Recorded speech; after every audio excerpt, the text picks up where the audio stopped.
Hey there, friend. Pull up a chair and just take a deep breath with me for a second. Listen, if you're a fellow mom, I know exactly how heavy that invisible backpack feels right now. We carry this totally overwhelming, everyday pressure to raise good, decent humans.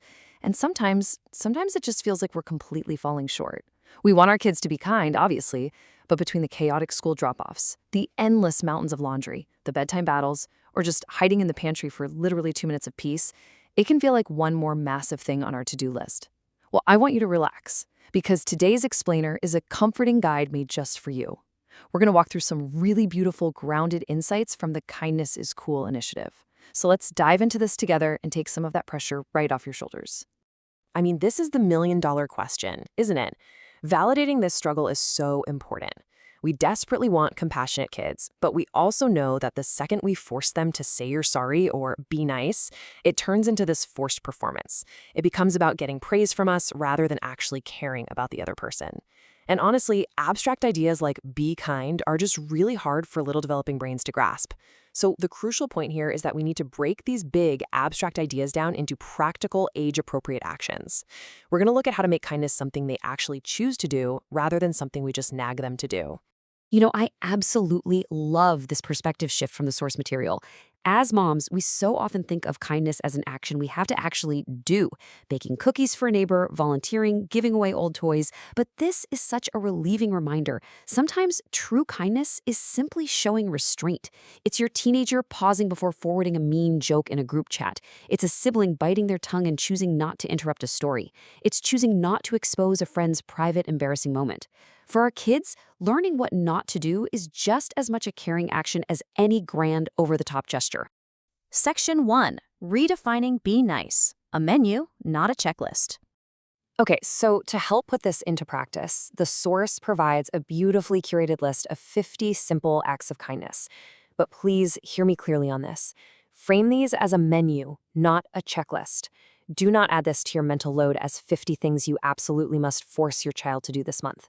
Framing it as a menu is so vital because think about it. If you have an introverted or shy child, the traditional idea of being the outgoing helper can feel terrifying to them. A quiet child does not need to become the loudest helper in the room to be kind. A kid with limited time or mobility can still listen deeply, notice when someone is left out, or offer a really quiet word of inclusion. They should choose actions that fit the moment and their own beautiful, unique personalities. We're not trying to change who our kids are. We're just giving them the tools to express care in their own way. So what does this actually look like? Let's look at a curated handful of these acts across different environments: home, school, and the digital world. Notice how beautifully simple these are. At home, it's just asking, hey, what small job would help right now? Or putting away a shared game without being asked. At school, it's saying hello to the new kid or purposely asking a quiet person for their idea. Online, it's correcting a rumor instead of just mindlessly repeating it. The beauty here is that these are small enough to do today. There's no grand planning required. And most importantly, because they are so accessible, they can be chosen freely by your child.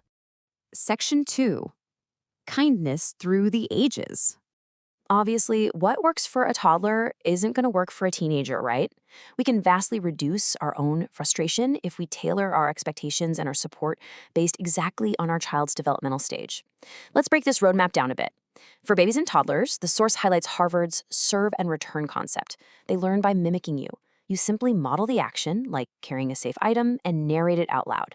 Now, for our preschoolers, ages 3 to 5, demands just don't work. Instead, you offer 2 concrete choices. If a friend is crying, don't demand they share their toy. Say, Sam looks sad. Do you want to sit nearby? Or bring him the red truck? It gives them a real choice. And as they grow into school age and teen years, your support shifts from narrating things for them to asking them what the other person might need, and eventually just supporting their own values-led actions. Now, for 6 to 9-year-olds, the concept of meaningful repair is an absolute game changer. At this age, kids really need to learn that good intentions do not erase harm. Maybe they made a joke that accidentally embarrassed a friend. A rushed "I'm sorry" doesn't fix it. You want to guide them through a real repair. Acknowledge what happened, apologize without adding a defensive but, stop the behavior entirely, and kindly ask if the person needs space. Guiding our kids through this sincere repair process is in itself an incredible act of kindness because it actually validates the other person's feelings. Oh man, as a mom, watching your kids enter the tween and teen years is so nerve-wracking, isn't it? The source brings up such a vital point for this age group. Kindness often costs social courage. Think about it. For a middle schooler, welcoming a lonely peer or leaving a cruel group chat isn't just about being nice.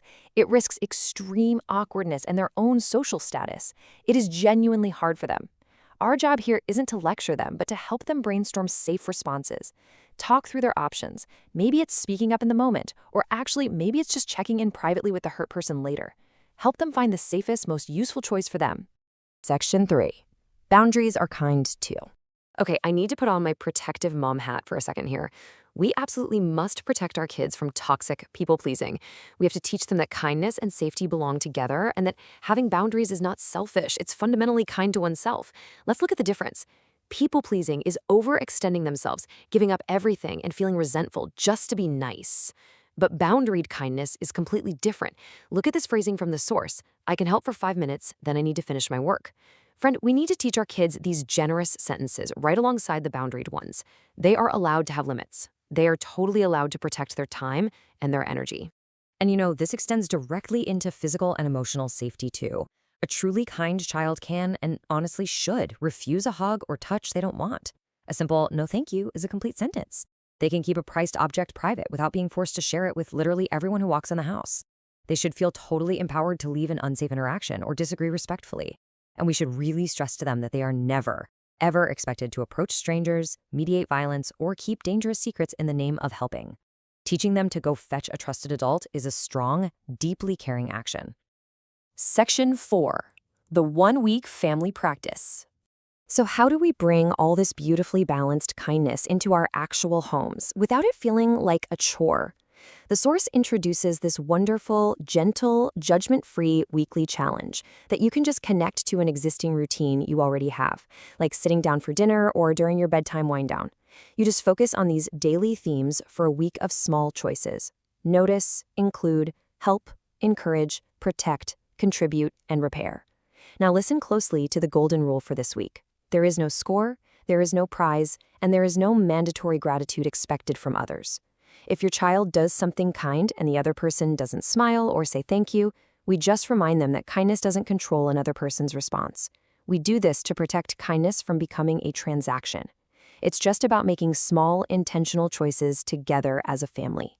At the end of your week, wrap up with these reflection questions. Ask your kids, which action felt natural to you? Which one actually took a little bit of courage? And what should we keep doing as a family? By asking these questions, you are empowering your children to connect these small, everyday acts to their own growing awareness, choice, and leadership. You are raising thoughtful, boundaried, and truly kind humans, and my friend, you are doing a wonderful job at it. Take these tools, ditch the perfectionism, and just start small today. After all, the world doesn't need perfect kids, it just needs kind ones. Thank you so much for joining me for this explainer, and I will see you next time.